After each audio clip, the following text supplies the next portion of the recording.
Buenas tardes, doctora. ¿Cómo estás? Buenas tardes.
Como que la vaquilla le agarró como más tierra y a Fer.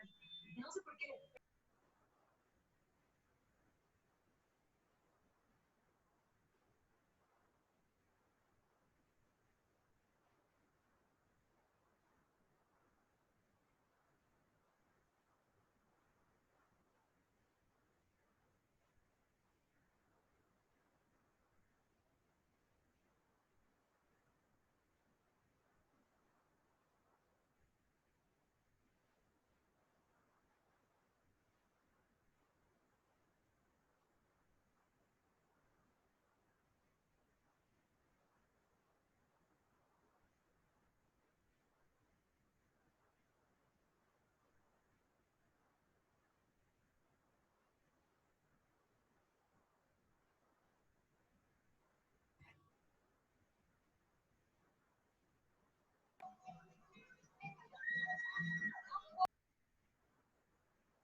Bien, vamos a empezar con la clase del día de hoy, que es la estrongiloidiosis.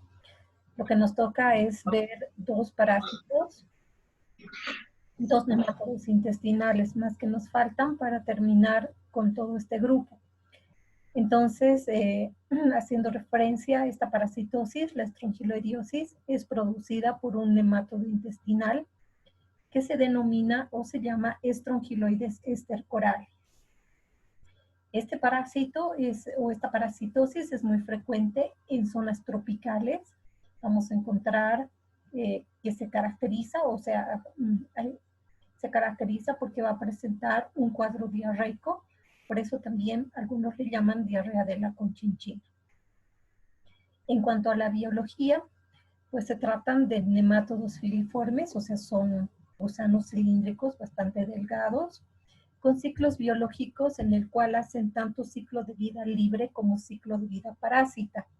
Es decir, que pueden hacer solo ciclo de vida parásita, pero también pueden alternar el ciclo de vida parásita con el ciclo de vida libre.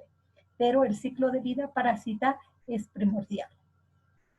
Cuando el parásito hace ciclo de vida parásita, no tenemos hembras y machos, sino solamente hembras. Pero cuando hacen ciclo de vida libre, entonces en ese caso sí vamos a observar hembras y machos. Entonces, como les decía, cuando el parásito hace ciclo de vida parásita, solamente tenemos a una hembra y a esa hembra se la llama hembra partenogénica. Y solamente vamos a encontrar machos cuando el parásito esté haciendo ciclo de vida libre. Acá tenemos los estadios evolutivos. Tenemos a la hembra partenogénica, que es la más grande. Aquí podemos observar, ¿no? Este no es un hermafrodita, eso quiero que quede bien claro. No es un parásito hermafrodita, es una hembra, pero se la llama partenogénica porque tiene la característica o la propiedad de que pone huevos, y de esos huevos, cuando se rompen, ya cuando el huevo eclosiona, libera una larva, que es la larva raditiforme, y esta larva raditiforme luego se transforma en una larva filariforme, y esa larva filariforme va a dar lugar a ejemplares adultos, ¿no? Entonces continúa con el desarrollo, no necesita de un macho para continuar el ciclo. Lo que sucedía, a diferencia de lo que sucedía con el ascaris, que las hembras podían poner huevos, pero eran huevos infértiles, ¿verdad? Cuando no existían machos. En cambio acá, esta hembra tiene esa característica de poner huevos que sean fértiles y de eso salgan una larva que posteriormente se va a transformar en un nuevo parásito adulto. Entonces esa es la característica de esa hembra partenogénica, por eso se llama así. Luego tenemos a las hembras y machos de vida libre, que solamente vamos a encontrar, se va a observar el dimorfismo sexual cuando el parásito hace ciclo de vida libre. Cuando hace ciclo de vida parásita, solamente observamos a la hembra partenogénica. Luego los huevos, que como ustedes pueden observar, son muy parecidos a los huevos de un Cinarias, pero jamás se puede confundir porque estos huevos, ni bien son puestos por estas hembras o por esta, eclosionan inmediatamente y dejan libre a la larva raditiforme. Es decir, que el estadio de diagnóstico es esta larva raditiforme. Y luego esa sufre 2 mudas y se transforma en una larva filariforme. Por lo tanto, los estadios evolutivos son parásito adulto, huevo, larva raditiforme y larva filariforme. Y también, haciendo ciclo de vida libre, pueden haber hembras y machos de vida libre, que tienen diferentes tamaños, como hemos colocado acá, y ustedes pueden ver que la hembra partenogénica va a ser mucho más grande que la hembra de vida libre y obviamente también que el macho. La hembra partenogénica, en el espesor de la mucosa, que se localiza a nivel del intestino delgado, coloca los huevos, que son pequeños, miden alrededor de 50 micras, les decía, parecidos a los de las uncinarias. Entonces estos huevos que hacen, eclosionan y dejan libres a las larvas raditiformes que miden alrededor de 200 micras. Estas tienen un típico esófago de masa. Esta es una larvita raditiforme, ¿ya? Que lo que hace es atravesar la pared intestinal hacia el lumen y de allí son expulsadas en las heces para continuar su desarrollo en el suelo. Por lo tanto, cuando hablamos de estrongiloidiosis, también decimos que es una geohelminthiasis, es decir, que necesita de la tierra para que se continúe su desarrollo. ¿Qué va a pasar? Esta larva raditiforme que ha sido eliminada en las heces, cuando llegue a la tierra y esa tierra tenga porcentaje de humedad elevado, la tierra sea arcillosa, ¿no? Y exista una temperatura alta, entonces esta larva va a sufrir 2 mudas para transformarse en una larva filariforme que recién es la forma infectante. Y esa larva filariforme va a ingresar a través de la piel por un mecanismo que se llama termotropismo. Ahora, existen varios ciclos. Cuando hablamos del estrongiloides, existen varios ciclos. Entonces, tenemos primeramente al ciclo directo. ¿En qué consiste este ciclo directo? Siempre los ciclos obviamente van a empezar con la hembra partenogénica. Entonces, esta hembra partenogénica, ¿qué es lo que hace? Pone huevos. El huevo les dije que eclosiona y libera inmediatamente a la larva rhabditiforme. Esta larva rhabditiforme sale en las heces fecales, cae al medio ambiente, y si ese medio ambiente tiene, ya les decía, temperatura alta, porcentaje de humedad elevado y la tierra es arcillosa, entonces esta larva sufre dos mudas y se transforma en una larva filariforme. Esto sucede en el medio ambiente, por eso dijimos que es una geohelminthiasis. Esta larva filariforme viene siendo la forma infectante. En cambio, la larva rhabditiforme es el estadio de diagnóstico, es decir, lo que nosotros vamos a encontrar cuando solicitamos un examen coproparasitológico o otra prueba para determinar la presencia de estas larvas en la materia fecal. El otro ciclo que puede seguir es el ciclo indirecto. En este caso del ciclo directo estamos hablando solamente cuando los parásitos hacen ciclo de vida parásita. En cambio, este ciclo indirecto inicia como hembra con la hembra partenogénica. Esta pone los huevos, el huevo libera la larva, que va a ser la larva rhabditiforme, siempre primero es la rhabditiforme. Esta sale en las heces fecales, cae al medio ambiente, y en el medio ambiente, en lugar, como sucedía en el ciclo directo, directamente que estas larvas rhabditiformes se transformen, sufran las dos mudas y se transformen en filariformes, ¿qué sucede? Algunas de estas larvas rhabditiformes se transforman en hembras de vida libre y otras larvas rhabditiformes en machos de vida libre. Entonces, y aquí estamos observando el dimorfismo sexual que sabemos que se presenta en todos los nemátodos. Entonces, acá tenemos hembra y macho. Entonces, ¿qué sucede? El macho copula a la hembra y la hembra pone los huevos. Esos huevos eclosionan. Esos huevos eclosionan y libera la larva rhabditiforme. Esa larva rhabditiforme sufre dos mudas y se transforma en una larva filariforme que va a ser la forma infectante, ¿no? Entonces, eso es lo que va a suceder en el ciclo indirecto.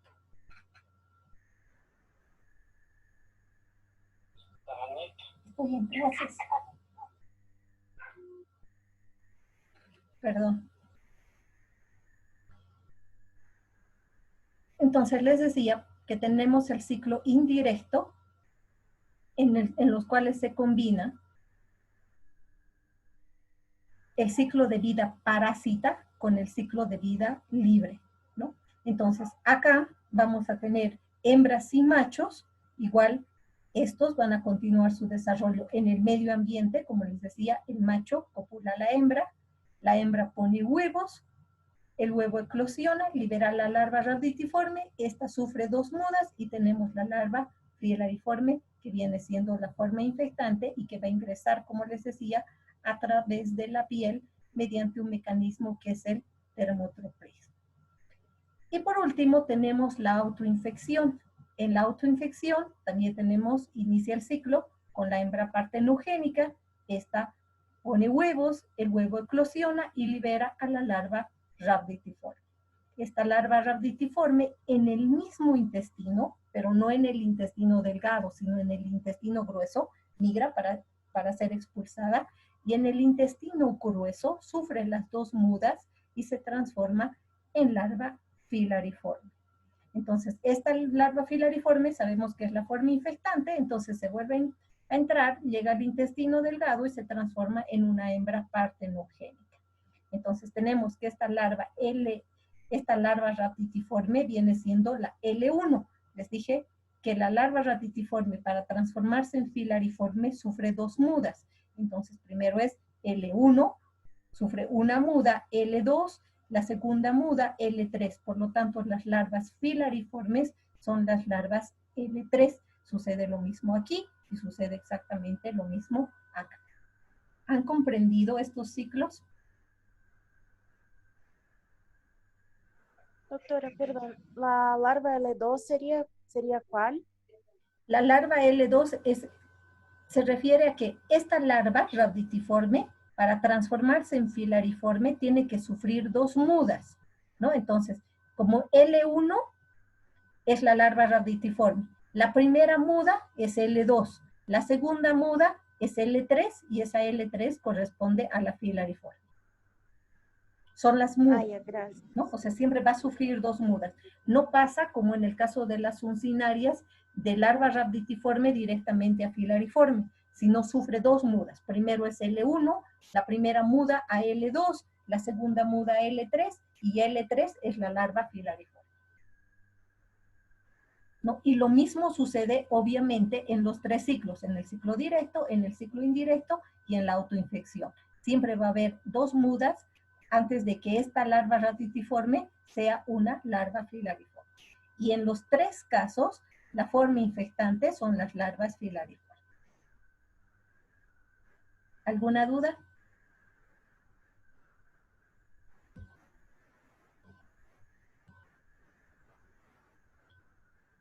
Bien, esta es la explicación, ¿no? Lo que les decía, la larva en el ciclo directo, la larva se alimenta en el medio ambiente de materia orgánica que encuentra en el suelo húmedo, sufre las dos mudas que les decía y se transforma en una larva filariforme que obviamente es más grande. La rhabditiforme medía 200 micrómetros, esta va a medir 700 micrómetros. Y como les indicaba, es la forma infectante para el hombre. Cuando esta larva se encuentra en el suelo y está en contacto con la piel de algún huésped, entonces ingresa, alcanza la circulación, se va hacia el hígado, primero luego al corazón, a los pulmones, y en los pulmones va a producir daño porque va a ir aumentando de tamaño, va a romper el endotelio capilar, los alveolos, para luego atravesarlos, ascender al árbol respiratorio hasta llegar a la faringe, donde es deglutida, y pasar al tubo digestivo, donde ya se transforma en un parásito adulto que sería la hembra partenogénica, ¿no? Eso es lo que sucede en el ciclo directo.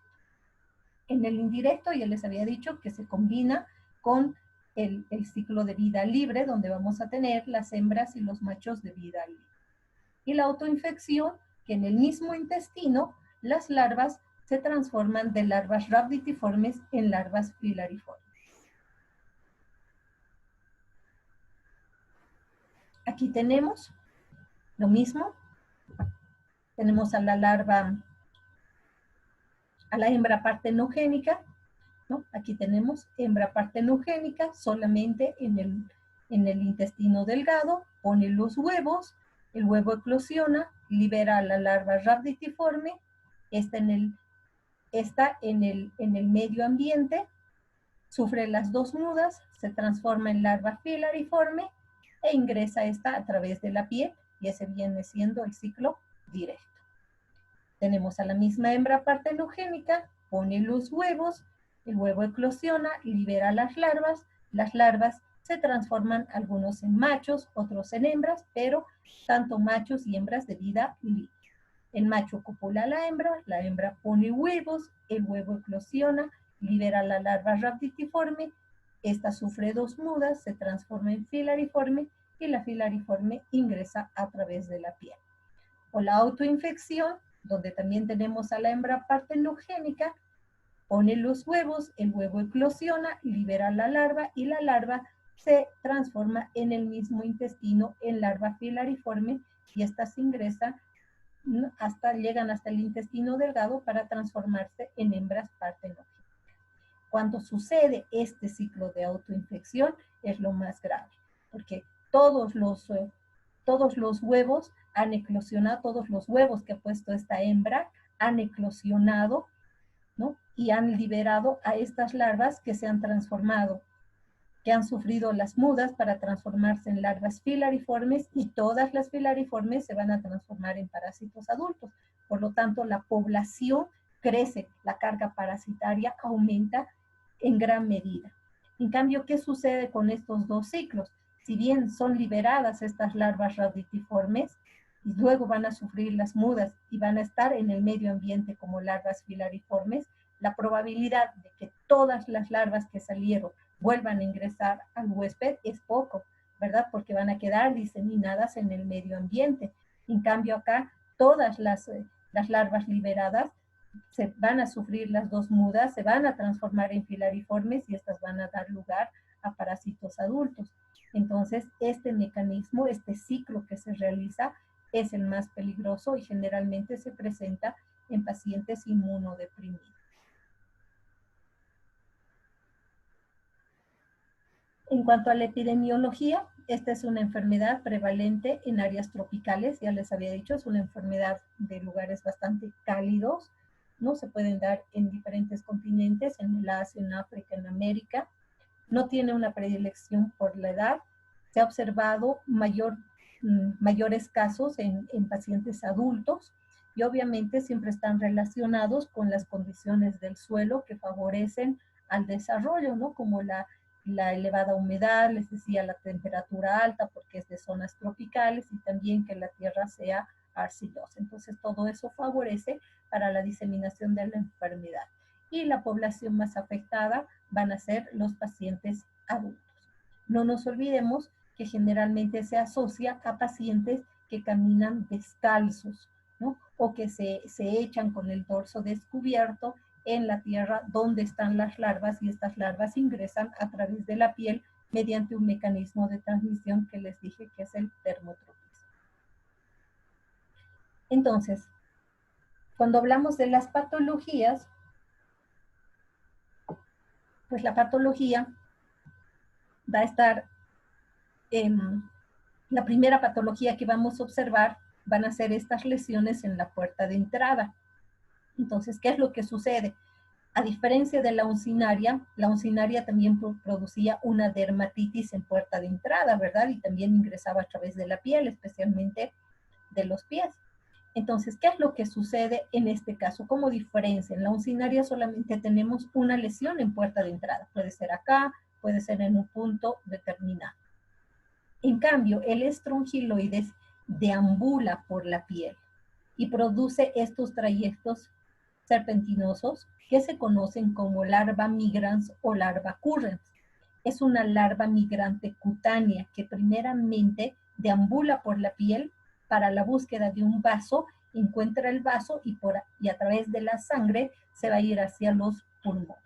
Eso es lo que sucede con estas larvas. Entonces, la primera lesión que va a presentar nuestro paciente va a ser la larva migrans o larva currens, que como les decía, es una larva migrante cutánea que va a producir este tipo de lesiones que se asocian a bastante prurito. El paciente tiene bastante prurito en la región por donde ha ingresado y además observamos estas lesiones.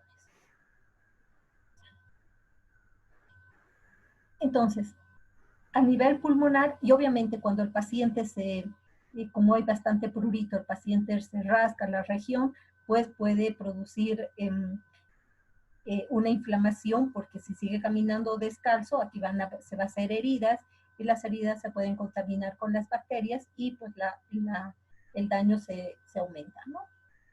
Una vez que estas han ingresado, han alcanzado un vaso y por este van a ir hacia los pulmones, ya les decía, primero hígado, corazón y luego pulmones. Entonces, cuando llegan a los pulmones, ¿qué es lo que van a producir? Les decía, la destrucción de los alveolos, el engrosamiento de los tabiques, de los bronquiolos, ¿y qué es lo que sucede? La larva, acuérdense que era la larva L3, llega a los alveolos, a los bronquiolos y va aumentando de tamaño. Entonces pasa de L3 a L4, a L5, y la L5 es la que va a atravesar los alveolos, los bronquiolos, va a ascender el árbol respiratorio para luego caer al intestino delgado y transformarse en un parásito adulto que sería la hembra partenogénica. Entonces, acá, al igual que habíamos visto en Ascaris y en las uncinarias, pues el parásito va hacia los pulmones y produce una lesión a nivel de estos, lo que se conoce como síndrome de Loeffler, ¿verdad? Que les dije que era una bronquitis de tipo asmatiforme. Luego cae a nivel del intestino, se transforma en un parásito adulto y el parásito adulto lo que va a producir va a ser una inflamación catarral, ¿no? Entonces la sensibilización que va a presentar el paciente frente al parásito es una eosinofilia tanto tisular como periférica, además se va a observar también una urticaria crónica. En pacientes sometidos a terapia con corticoides, a los que son inmunodeprimidos, trasplantados de órganos, neoplásicos, se puede presentar un cuadro severo que puede ser fatal por la hiperinfección, ¿no? Ahora, esta hiperinfección que les decía que está asociado ¿a qué? A la autoinfección que se puede presentar en esta parasitosis. Entonces, en este tipo de pacientes que de pronto reciben mucho corticoide, sabemos que el corticoide es un buen antiinflamatorio, pero ¿qué sucede? Disminuye las defensas en el paciente. Entonces, como sus defensas están bajas, entonces el parásito en el mismo organismo puede transformarse de larva rhabditiforme, sufrir las mudas, transformarse en filariforme y volver a ingresar. Entonces, ¿qué sucede? La carga parasitaria es grande, se está produciendo una hiperinfección y eso puede ser fatal para este tipo de pacientes que tienen sus defensas bajas. Entonces, no nos olvidemos que la hiperinfección va a estar asociada a una autoinfección, en la cual la carga parasitaria ha aumentado porque los parásitos, sin salir al medio ambiente, han sufrido las dos mudas y se ha transformado en larvas filariformes y estas luego en hembras partenogénicas. Aquí tenemos, con relación a la patogenia, aquí tenemos el intestino, la inflamación catarral que se va a presentar. Existe gran producción de metaloproteasas, de proteasas, ¿no? Existen elementos liberados por el metabolismo que son altamente tóxicos, por eso se produce la inflamación. También hemos visto que la larva va a ser ciclopulmonar, entonces también va a haber un daño a este nivel de los pulmones con granulomas. La mucosa se vuelve disfuncional y hay edema en las paredes, ¿no? Con gran producción de moco. Entre los síntomas clínicos, hay pacientes que al inicio pueden ser asintomáticos, la mayoría pero va a presentar por lo menos esta en puerta de ingreso, seguro, ¿no? Son las lesiones cutáneas que les decía, que se llama larva nigrans o larva currens, ¿no? Miren las lesiones que se pueden presentar, ¿no? Entonces, estas lesiones producen bastante prurito, entonces eso es la primera manifestación clínica que va a presentar el paciente. Luego pueden presentar trastornos a nivel pulmonar, como bastante tos, expectoración, dificultad para respirar, se va a presentar disnea. ¿Por qué? Porque las larvas se encuentran a nivel de los alveolos, de los bronquiolos, produciendo daño a este nivel, produciendo obstrucción y obviamente la dificultad para respirar. Una vez que ya llegan al intestino delgado, entonces tenemos a los parásitos que van a producir ya trastornos digestivos. Entonces la inflamación que hemos visto a nivel de la mucosa del intestino por la presencia y liberación de ciertas enzimas y de sustancias tóxicas, ¿no? Y el síndrome de hiperinfección que está asociado a pacientes inmunodeprimidos en los cuales se ha producido una autoinfección, ¿no? Entre las complicaciones podemos tener la invasión bacteriana secundaria, ya sea en la puerta de entrada o a nivel del intestino por la lesión que pueda producir el parásito en este. Para el diagnóstico tenemos exámenes directos, como el examen coproparasitológico, que puede ser de preferencia solicitar un examen por concentración, ya que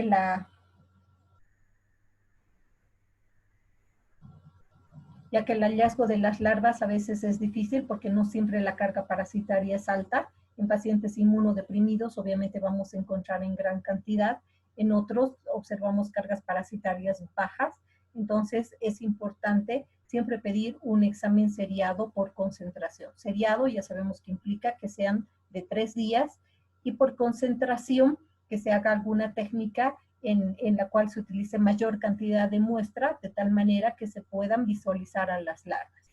Para esto tenemos la técnica o el cultivo de arada mori que se puede realizar. Este cultivo ya lo hemos visto, lo hemos explicado en las uncinarias, ¿verdad? Se trata de cultivar en papel filtro la muestra de materia fecal para luego llevar a una estufa de cultivo y observar el desarrollo o la transformación de las larvas rhabditiformes en filariformes. Otra prueba que es muy utilizada, que da muy buen resultado, es la separación de larvas, que se llama la técnica de Berman. Entonces ustedes pueden pedir o solicitar un examen seriado por concentración o directamente pedir separación de larvas. Lo que es importante cuando ustedes solicitan un examen parasitológico es colocar el diagnóstico presuntivo, es decir, cuál es su sospecha clínica, para que así el bioquímico pueda elegir la mejor técnica por concentración para determinar o para identificar al parásito del cual están sospechando. Entonces, ustedes pueden poner directamente ascariosis, ¿no? O estrongiloidiosis, porque ustedes son los que van a ver las lesiones que presentan en los pies o en la ingle también, o en la espalda, que suele presentar esa larva que va a migrar, o sea, lo que se conoce como larva migrans o larva currens. Entonces, ustedes pueden colocar ahí en su diagnóstico presuntivo estrongiloidiosis para que el bioquímico pues proceda a realizar la técnica de Berman y de esta manera se puedan separar las larvas y visualizarlas con mayor facilidad. Dentro de todos los nemátodos que hemos visto, solamente hay exámenes indirectos para el estrongiloides, justamente porque les decía que muchas veces la carga parasitaria es baja, entonces con un coproparasitológico simple no se encuentra, ¿no? Y si ustedes no solicitan una separación de larvas o un cultivo de Arada mori, es probable que los exámenes coproparasitológicos nos reporten como negativos, siendo que el paciente presenta al parásito. Entonces, también tenemos los exámenes indirectos como el ELISA o el RAST, que nos permite determinar la presencia de estas larvas, ¿no? Pero en todo caso, lo que van a determinar estos son los anticuerpos presentes en el paciente que se han formado contra el parásito que está produciendo el daño, ¿verdad? Sabemos que los exámenes directos nos permiten visualizar al parásito, en cambio los exámenes indirectos nos permiten detectar los anticuerpos que el paciente ha formado contra un determinado parásito. Entonces eso es muy importante de diferenciar. Por eso les decía que es muy bueno que ustedes coloquen un diagnóstico presuntivo. Así el bioquímico va a elegir aquel examen de diagnóstico que sea el más adecuado para la identificación del parásito. No sé si tienen alguna pregunta. Doctora, ¿el ELISA sería indirecto o directo? Indirecto, para determinar anticuerpos. Ok. Luego, para el tratamiento, tenemos los derivados benzoimidazólicos, mebendazol, albendazol, tiabendazol, ¿no? Que generalmente los damos por 3 días, el mebendazol 200 miligramos día, el albendazol 400 miligramos día y el tiabendazol 50 miligramos día. Sabemos que el mecanismo de acción de estos es inhibición de la fumarato reductasa con menor producción de ATP, y lo que produce en el parásito es una parálisis flácida por degeneración de los microtúbulos. Estos también son de elección en caso de una estrongiloidiosis. También hay un medicamento que es muy bueno, que es la ivermectina. Esta se da 200 microgramos, kilogramo día, también por 3 días. Y el mecanismo de acción es que inhibe la transmisión neuromuscular, produciendo también parálisis flácida. Cuando hablamos de nemátodos, intestinales principalmente, lo mejor es elegir aquellos medicamentos que produzcan parálisis flácida y no parálisis espástica. Al producir una parálisis flácida, lo que se tiene es que el parásito ya no se adhiere a la mucosa, se despega de esta y es más fácil eliminar. En cambio, si se produce una parálisis espástica, entonces es más complejo la eliminación de estos. Por eso siempre tomar en cuenta esos detalles. En cuanto a la prevención, es muy importante indicarle al paciente la importancia de caminar con zapato, ¿no? Entonces hay muchos pacientes que caminan descalzos, y si ellos viven en zonas endémicas, entonces es mucho más peligroso, porque sabemos que el parásito está en la tierra y va a ingresar a través de la piel por el mecanismo que les decía, que es el termotropos. Eso sería en cuanto al estrongiloides. No sé si tienen alguna pregunta.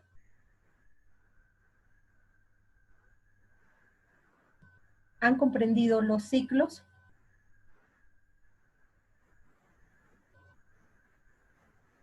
Doctora, los ciclos es más complicado, ¿no? En realidad no, porque si tú te guías con esta tablita, entonces es súper fácil, porque sabes que cuando hablas de ciclo directo, directamente las larvas raditiformes van a sufrir las mudas, te van a dar una filariforme y esta filariforme se va a transformar en una hembra partenogénica, ¿no? Ahora, ¿por qué es lo que sucede acá? O sea, ¿por qué se produce un ciclo directo, un ciclo indirecto o una autoinfección?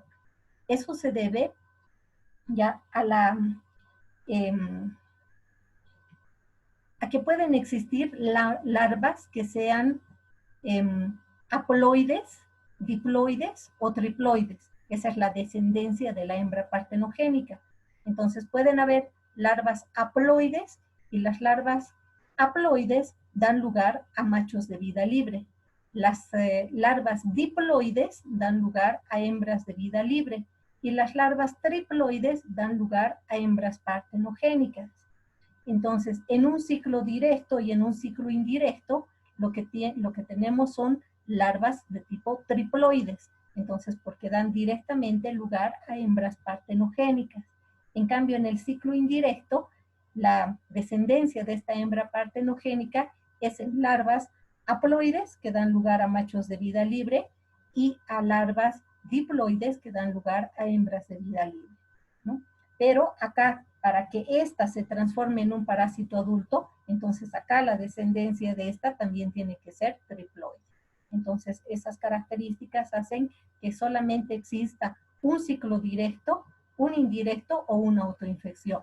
Pero no se olviden que la autoinfección va a estar asociada a pacientes inmunodeprimidos, ¿no? Que sus defensas estén bajas, lo cual ocasione que estas larvas raditiformes en el mismo intestino muden hasta filariformes y luego se transformen en hembras partenogénicas, obviamente produciendo un mayor daño, incluso la muerte del paciente.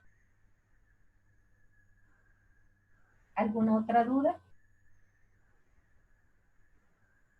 Para mí está bien, doctora. Gracias, ¿sí? ¿Alguien más con alguna otra duda? No, doctora. Bueno, entonces vamos a